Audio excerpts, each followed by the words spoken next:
حدیث شریف میں رسول اللہ صلی اللہ علیہ وسلم بہت خوش ہوتے تھے رمضان شریف کی آمد پر. آپ فرماتے تھے یا ایھا الناس قد اظلکم شہر عظیم شہر مبارک شہر المواسات. اے لوگوں زبردست مہینہ آ رہا ہے، برکتوں والا مہینہ، غمخواری کا مہینہ.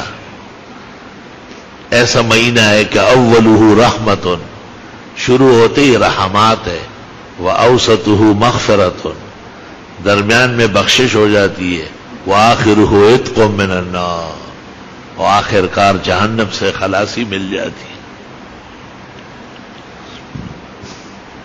کہتے ہیں نفلوں کا ثواب فرضوں کے برابر ہے، اور ایک فرض کا ثواب 70 گنا بڑھ جاتا ہے. حدیث میں کہ اس مہینے میں مومن کا رزق بھی بڑھتا ہے، خوب سحری اور افطاری چلتی ہے، دروجے ہر ماخام اختر دے زری زری دے پیش منو دے نارو شما. اللہ اکبر. اور اسی طرح مومن کی عبادت بھی بڑھتی ہے. 20 رکعت کی جگہ جو 8 اور 12 پڑھتے ہیں ان کے بارے میں شبہ ہے کہ ان کا ایمان خطرے میں ہے. پیغمبر فرماتے اس میں مومن کا رزق بھی بڑھتا ہے اور عبادت بھی بڑھتی ہے. اوجز المسالک للشیخ محدث الہند مولانا محمد زکریا سہارنپوری ثم مہاجر المدنی والمتوفى بہا. بہرحال ایک محترم مہینہ اللہ پاک نصیب فرمائے اور خوب روزے رکھنے کی صحت و توفیق دے، اور خوب تراویح اور ختمات کی اللہ تعالیٰ توفیق دے، اور خوب مسجد بہار رہے، مسلمانوں کے گھروں میں بھی برکات نازل رہے، حفاظ، تفسیری طلباء، حدیثی، فقی، سب اللہ تعالیٰ خوب توفیق سے مالا مال کرے. اور بہت ہی خوش و خرم ہونا چاہیے، اور ہر قدم پر اللہ کا شکر کرنا چاہیے کہ ہماری فانی زندگی اور چند روزہ حیات میں اللہ تعالیٰ اتنا بڑا مہینہ ہمیں نصیب فرماتے ہیں.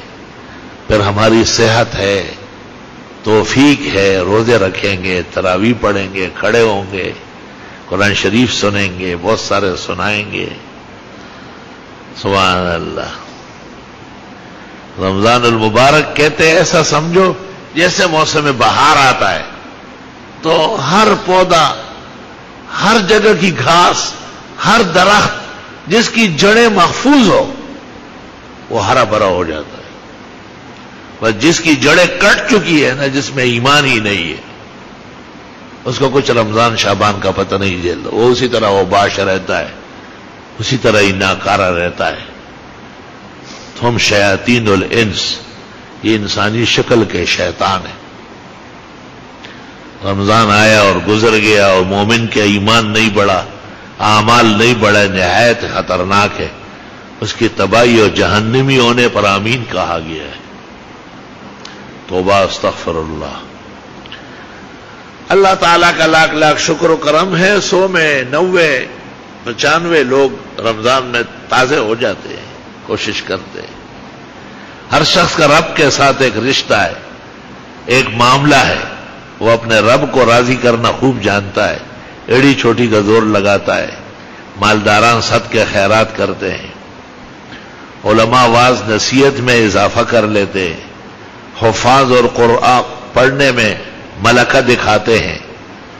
عزیز طلبہ ہمہ اوقات خوش رنگ رہتے ہیں، تسبیح و تذکیر اور مواعظ اور آموختے کے حفظ میں اور مسجد کے آداب میں اور محترم مہینے کے شکرانوں میں کمر بستہ رہتے. ہر مومن اور مومنہ گھروں میں بھی مدرسوں کی شکل نظر آتی ہے، آواز سنہری اور خوشگوار سے فضائے خوش رنگ رہتی ہے. اللہ تعالیٰ نے عجیب مہینہ نصیب فرمایا اور عجیب طریقے سے اس میں نماز کا اعزاز. اس پر میں بڑا حیران ہوں کہ ایک مستقل نماز ہے، اور عہد رسول سے لے کر آج تک عرب و عجم میں حرمین شریفین کے مصلوں پر جاری ساری ہے.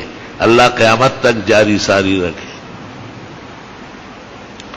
4 دانگ عالم کے مومن مسلم، چاروں ائمہ، چاروں مذاہب، چاروں فقہ، چاروں مجتہد، تمام محدثین سب 20 رکعت تراویح پر شاکر اور قانع ہے، عامل اور قائل ہے، والحمدللہ۔ اللہ اکبر۔ تو نمازیں بھی خوب شوق سے پڑھنا چاہیے اور تلاوت بھی بڑی توجہ سے ہونا چاہیے۔ اپنے طور پر جو قرآن مجید ہم پڑھتے ہیں وہ بھی کوئی معمولی کام نہیں ہے، وہ بھی زبردست کام ہے۔ اللہ